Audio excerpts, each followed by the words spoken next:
الحمد لله وحده والصلاة والسلام على من لا نبي بعده وآله وصحبه ومن والاه. رب اشرح لي صدري ويسر لي أمري واحلل عقدة من لساني يفقه قولي. أسأل الله العظيم رب العرش الكريم أن يجعلني وإياكم من الذين يستمعون القول فيتبعون أحسنه. የዛሬው ኹጥባ ያው ሁሌ ስለምንሰራው አለፍ አለፍ እያልን በየጊዜው ልንተዋወሰው የሚገባው የዕለት ተዕለት ስራችን ስለሆነው ስለ ዋናው ዒባዳ ስለ ሶላት ነው የዛሬው ኹጥባ። ሶላት በ24 ሰዓት ውስጥ ሁላችንንም የሚያገናኘን ዒባዳ ነው። ሌሎቹ ዒባዳዎች ሁሉንም ቢመለከትም የማንሰራቸው ጊዜ እየጠበቁ የሚሰሩ አሉ። ሶላት በ24 ሰዓት ውስጥ የሚሰራ የዕለት ተዕለት ተግባራችን ብቻም ሳይሆን ትልቁም ዒባዳ ነው። ከሁሉም ዒባዳ ባዕደ ሸሃደተይን በመቀጠል ትልቁ እሱ ነው። ባዕደ ሸሃደተይን በሶላት ልክ በዒባዳ ደረጃ የለም። ትልቅ ለመሆኑ ሌሎቹን ዒባዳዎች ምድር ላይ ያሉ በጅብሪል አማካኝነት ሲላክላቸው ሶላትን ግን ራሳቸው ወጥተው ነው ፊ ሐዲስ الإسراء والمعراج ሶላት 5 አውቃት ሶላት የወጀበው። ይሄን ለሰው አልከው መተህ ውሰድ ብሎ በክብር የተሰጠን ነው። الصلاة ወሲላ بين العبد وربه የምንገናኝበት ወደ ጌታችን የሚያገናኘን መስመር ሶላት ነው። ሶላት ልዩ ትርጉም አለው። ከሶላትነቱም ባሻገር ብዙ ኡልፋን የሚያዋድድ የሚያገናኝ ትልቅ መስመር ነውና ስለ ሶላት ነው የዛሬው ኹጥባ። ሶላት እንደሚከብደን ያክልኛ ሌሎቹ ወይም ደግሞ ወደ ኋላ ስንሄድ ሶላት ራሓቸው ነበረ። ሲጨንቃቸው ሲቸግራቸው መፍትሄ የሚፈልጉበት ሶላት ነው። ሶላት ግዳጅ ብቻ ሳይሆን ግዴታነቱን ሳይሆን ማሰብ በውስጡ ያለውን ፈዷኢል የምናይበት ነው። ሶላት ማለት ተስፉ ሩሑ ሚነል ከደሪ ወልሙነጊሳት ነፍስያ። ሶላት የሚሰግድ ሰው ከደር የውስጥ መረበሽ የለውም፣ የሚረብሸው ነገር የለም፣ ውስጡ ንጹህ ይሆናል። ምክንያቱም እሱ ማለት ሶላት ሲቆም ከጌታው ፊት ነው የሚቆመው። ከጌታው ፊት ሲቆም የሚፈልገውን ይጠይቃል። ወየድዑሁ ሊተፍሪጅ ሁሙሚህ ያስቸገረውን የሐሳብ የሆነበትን ነገር ያፋቅ ፈርጅኒ እያለ ዱዓ ያደርግበታልና فهو وحده القادر على إزالة الهم والحزن የገጠመንን ችግር ከላያችን ሊያነሳ የሚችል ከአላህ ውጪ ስለሌለ። ሁዘይፋ ረዲየላሁ ዐንሁ እንደሚሉት የአላህ መልእክተኛ ካነ ኢዛ ሐዘበሁ አምሩን ሶላ ነው የሚሉት ባደረ ኢለ ሶላት። የሆነ ነገር ሲገጥማቸው እንደ ሀገር መሪነት ከህዝብ ጋር እንደሚኖሩ አንዱ መጥቶ ሲያለቅስባቸው፣ ሌላው ሲያናድድ፣ ብዙ ሐሳቦች ተራኩም ሲደራረብባቸው የሚደበቁት ወደ ሶላት ነው። ሶላት ላይ ሲገቡ ራሓቸውን ያገኛሉ። የነበረባቸውን ሐሳብ ያስረሳቸዋል። እዛ ላይ ሆኖ ለገጠማቸው ችግር ያ ረብ ብለው አላህን ይማጸኑታል። ሶላት ማለት መፍትሄ መፈለጊያ ነውና እኛ ጋር ያለው አባባል ምኑን የቀበረና ኢሻን የሰገደ ሶላት በዚህ ደረጃ ነው እኛ የምናስበው። ይከብደናል። ሲያልፍ ነው ቅልል የሚለን። ሶላት ሰዓት ሲደርስ ምን የደረሰ እንላለን። እነሱ ግን አሪሕና ቢሃ ያ ቢላል፣ ቶሎ በል እስኪ አዛን በልና ረፍት እናገኝ ይላሉ። ሶላት ላይ ሲቆሙ የሚሰማቸው ሙናጃ በይነ ረቢ ከጌታቸው ጋር የሚያደርጉትን ነገር ነው። እግራቸው እስከሚሰነጣጠቅ ድረስ ይቆማሉ። በልዩ ደስታ ውስጥ ስላሉ ነው። ሶላት ትልቅ ፋይዳ ያለው ነው። ኢብኑል ቀይም ረሂመሁላህ እንደው በጥቅሉ ሲናገሩ የሶላትን ፋይዳ ሶላት አለመስገድ ወንጀል መሆኑን እንተወውና ሶላት የሚሰግድ ሰው በአኼራ የሚያገኘውን እንተወውና እዚሁ ዱንያ ላይ የሚያገኘው ትሩፋት ይላሉ። ሚን ፈዋኢድ ሶላት ልዓማ እንዳጠቃላይ ሶላት ላይ ያሉ ብዙ ሀብቶች ብዙ ጥቅሞች አሉ። ሶላት ማለት መጅለበቱን ሊርዝቅ አሉ። ሪዝቅን የሚከፍት ነው። ሶላት የሚሰግድ ሰው ሪዝቅ አያጣም። ሪዝቅ ማለት መብዛት አይደለም፣ ያለው በረካ ይኖረዋል። ደስተኛ ሆኖ ያንኑ በአግባቡ አላህ ያዘጋጅለታል። ሶላት መስገድ ለሪዝቅ ሰበብ ነው። ሐፊዘቱን ሊሲሐ ለጤናም በጣም ሙጀረብ የሆነ ነገር ነው። እንቅስቃሴ አድርጉ ይባላል። ስፖርት ማድረግ ማብዛት ለጤንነት ይጠቅማል። ሶላት ዒባዳም ነው ስፖርትም ነው ማለት ነው፣ ሪያዷ ነው። ስለዚህ ሶላት የሚያበዙ ሰዎች በተለምዶ ትልልቅ ሽማግሌዎችን እስኪዋቸው ከሶላት ጋር ከሌሊቱም ከቀኑም ሶላት ላይ ቁርኝ ያላቸው በጣም ፈጣኖች ናቸው። ወገባቸው ጉልበታቸው ጤነኛ ናቸው። ሀታ የአካል ጉለት እንኳን የለባቸውም። አይናቸው ብርቱ ነው፣ ጥርሳቸው ጠንካራ ነው። ይሄ ጤንነትንም ይጠብቃል ማለት ነው። ይሄ የሆነበት የበሉት ቅቤው ማሩ አይደለም። ሶላት በራሱ ለጤናም ሐፊዘቱን ሊሲሃ ነው፣ ጤናን ይጠብቃል። ዳፊዓቱን ሊልአዛ ብዙ ችግሮችን ይከላከላል። እኛ እናቃቸውም እንጂ ዛሬ ክትባት ምናምን እንላለን። ልክ እንደዛ ሁሉ ብዙ ነገሮችን የመመለስ ኃይል አለው ሶላት። ሶላት የሚያበዙ ሰዎች ብዙ ለችግር የተጋለጡ አይደሉም። ምናልባት ቢጋለጡ እንኳን ከዚህ በላይ ሊመጣ የነበረው ተመልሶ ነው።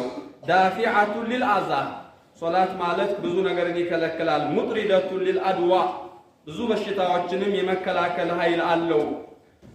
ሶላት ላይ ያለ ነው። ይሄ ሙቀውየቱን ሊልቀልቢ ልቡን ያበረታል። ሶላት የሚሰግድ ሰው የሆነ ነገር እንደ ኢብኑ አባስ ወንድማቸው ሲሞት ውዱ አድርገው ወደ ሶላት ነው የሄዱት። ሶብር ችግር የደረሰበት ሰው እንኳን ውዱ አድርጎ ወደ ሶላት ሲቆም በቃ ትልቅ መድኃኒት ነው ማለት ነው። ልብህን ያበረታዋል። እኛ እንደምናስበው ሳይሆን ማለት ነው። የሶላት ይሄን ሁላ ከጀርባው የያዘ ብዙ ፋይዳ ነው ያለው። ሙበይضቱን ሊልወጅሂ ፊቱን ያበራለታል። ሶላት የሚያበዙ ሰዎች ጥቁር ያለ ሆኑ ምንም የተበሳቆለ ሆኖ ፊቱ ላይ የሚነበብ ግለጸው ብትል አትገልጸውም እንጂ ፊቱ ላይ ኑር አለው።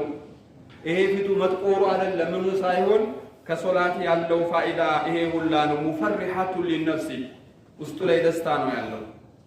አይከፋውም፣ አይረበሽም። ሶላት የሚሰግድ ሰው ይሄ ሁሉ ፋይዳ አለው። ሙዝሂበቱን ሊልከሰል ሶላት የሚሰግድ ሰው ነሽጥ ነው የሚሆነው። እኛ ምናልባት ቡና ጠጥተን ሌላ ነገር ተጠቅመን ማነቃቂያ፣ ሶላት የሚሰግዱ ሰዎች ብርቱ ናቸው። ከሰል የሚባል ስንፍና የሚባል የለባቸውም። ጀርባችሁታል። ውዱ ስናደርግ 2 ረክዓ ስንሰግድ የሚሰማን ሰውነታችን ላይ መነቃቃት አለ። ይሄ ሁላ የሶላት ሚስጥሩ ነው። ሙነሽጦቱ ሊልጀዋሪ ማአት ነገሮች የሰማችሁት ነው፣ ደርድረውታል። ሶላት በመስገድ የሚገኘው ፋይዳ ወቢልጁምላ ፈለሃ ተእሲሩን ዐጂብ ጉድ የሚባል ነገር አለው። ሶላት ፊ ሕፍዚ ሲሐት ልበደን ወልቀልቢ ወቁዋሁማ ልብንም አካልንም ሲያበረታ የሚገርም ሚስጥር አለው ሶላት ይላሉ። ወደፍዒ አልመዋድ ረዲአቲ አንሁማ ከሰውነት ላይ መጥፎ ነገሮችን የመከላከል ኃይል አለው። ሶላት ውስጥ ይሄ ሁላ ሚስጥር አለ። ወመብቱልየ ረጁላኒ ቢዓሃ አውዳኢን አሉ። 2 ሰዎች ላይ ዱንያዊ ችግር ገጥሟቸው ያየህ ከሆነ ሶላት ከሚሰግደው ላይ ያለው በጣም ቀላል ነው። ከላይ ሲወርድ እኩል ሊመስል ይችላል ወይ የመቋቋም አቅሙና ነገሩ ሶላት በሚሰግደው ላይ ያለው በብዙ ጥፍ የቀነሰ ይሆናል። ሶላት መስገድ ብዙ ፋይዳ ነው ያለው።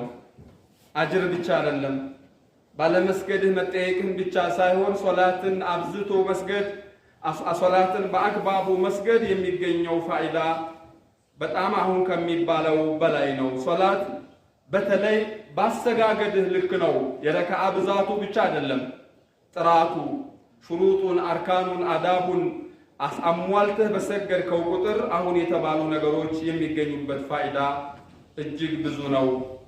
ኢብኑ ዓሳኪር ረሂመሁላህ ፊ ተርጀመት ረጁልን ስለ አንድ ሰው ሲናገሩ ለማንሳት የፈለኩት ብዙ ሐሳቦች ይኖሩብናል። ብዙ የሚያስጨንቁን ነገሮች ሲኖሩ ለሰዎች አቤት ከማለት የሆነ ቦታ ላይ ከምንደበቅ ሌላ መፍትሄ ፍለጋ ከምንሄድ አሁን እንደተባለው 2 ረክዓ ወይም ውዱ አድርገን ፊታችንን ወደ ቂብላ አድርገን ወደ ሶላት ብንገባ ያንን የገጠመንን ችግር መፍትሄ እናገኝበታለን። ኢብኑ ዓሳኪር እንዲህ ይላሉ። አንድ ሰው ነበረ ይላሉ። ይሄ ሰው ምን ይላቸዋል? ቃለ ሀዘ ረጁል ኩንቱ አካሪ አላ በግሊ ሚን ዲመሽቀተ ኢላ በለድ ዘብዳኒ። ይሄ ማለት ዛሬ ራይድ ወይም ደግሞ ላዳ የትራንስፖርት አገልግሎት ይሰራ የነበረ በበቅሎ ማለት ነው። በበቅሎ የትራንስፖርት አገልግሎት ይሰራ የነበረ ሰዎችን ያመላልሳል። አንድ ሰው ተከራይቶኝ ይህ ቦታ ወሰደኝ አለኝ ይላል። ስራው ነው። ተሳፍረው አብረው በበቅሎ ላይ እየሄድን እያለ በሆነ መንገድ ላይ ስናልፍ አዲስ ነው ሄጀበት አላቅም በዚህ በኩል ግባ አለኝ ይላሉ። በደንብ አዳምጡት። የሶላት ጥቅሙን ነው። በዚህ በኩል ሲለው ይሄን መንገድ እኔ አላውቀውም በዚህ ያስኬዳል እንዴ? አሁን እኔ ነኝ የማውቀው ችግር የለውም ይሄ አቋራጭ ነው ቅርብ ነው በዚህ ኪድ አለኝ ይላሉ። ይሄ ሰው ተኋላ አሳፍሮት ያለው ሰው ማለት ነው። ሄድን ስንሄድ የሆነ ሸለቆ ውስጥ ገባን። እዛ ስንገባ የአስክሬን አይነት የተከመረበት ነው የጫነው። ለካ ሰው በላ ነው። ሽፍታ ነበር የጫነው። ሱብሃንአላህ ምን ሊያደርገው እንደማንኛውም እንደነዛ እንደ አስክሬኖቹ ሊያደርገው ማለት ነው። ዛሬም እንደሚደረገው ነው። ተሻሽሎ ከሆነ እንጂ ወንጀሎች ድሮም አሉ ማለት ነው። ዛሬም ትራንስፖርት ብሎ ራይድ ብሎ የሚሞቱ ሹፌሮች በየቦታው የሚወድቁበት ሁኔታ አለ። የዚህ አይነት ሰው ነው የነበረው። ተረኛ ሆኖ ለዚህ ደሃ ለዚህ ለፍቶ ለሚያድር ሰው ዛሬ ሞት መጣበት ማለት ነው። እዛ ስንደርስ ከበቅሎ ወረደና ልብሱን ሰቅሰቅ አድርጎ ውረድ አለኝ።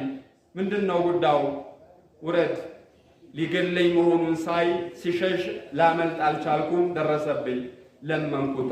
ናሸቱከ አላህ ብዬ እንደው በአላህ ይሁንብህ ይሄው በቅሎዬም ያለውን ውሰድ እኔን ህይወቴን ብቻ ተወኝ ብዬ መማፀን ያስኩኝ ይላል። በቅሎና ንብረቱማ ብሮም የኔ ነው የምፈልገው አንተን ነው ደምህን ነው የምፈልገው ብሎ ሲለው ቢማጸነውም ቢለምነውም አልሆነም። በስተመጨረሻ ላይ እሺ 2 ረካዓ ልስገድ ብዬ ጠየኩት ይላል። እችናት ሶላት ላይ ስለሆነን ያልነው አወሉ መን ሰነ الصلاه قبل القتل ኹበይብ ናቸው። 2 ረካዓ ልስገድ እችን ዱንያ መሰናበቴ ከሆነ የመጨረሻ ስንብቴን ሶላት ላርግ ስገድ ባይሆን ፈጠና አርገው አለኝ ይላል። እሱም ለመግደል ይሄም ለመሞት ነው እንግዲህ ፍጥነቱ። እየተዘጋጅ ሶላት ላይ ሲቆም ይላል የጨነቀው ሰው ምን እንደሚል አስቡት። ይሄ ሰው ሶላት ላይ ሲቆም فأترج علي القرآن فلم يحضرني منه حرف واحد لك የሰላም ጊዜ ነው። ፋቲሃው ምኑን ጠፋብኝ ምን ብዬ ልቅራ አለ። ሶላት ላይ በቆመበት የሚቀራውን ነው ያጣው ጠፋበት።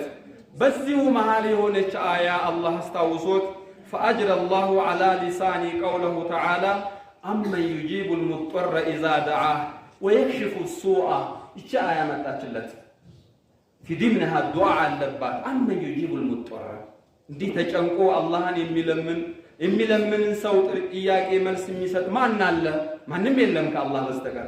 ويكشف السوء ከደረሰበት ችግርም ሊቀርፍ የሚችል ማን አለ የሚለው አያ መጥቶልኝ ይችን ቀራሁ አለ። ይችን ከመቅራቱ በዛው መቅሰፍት ከታች ከሸለቆ በኩል በፈረስ እየገሰገሰ መጣ አለ።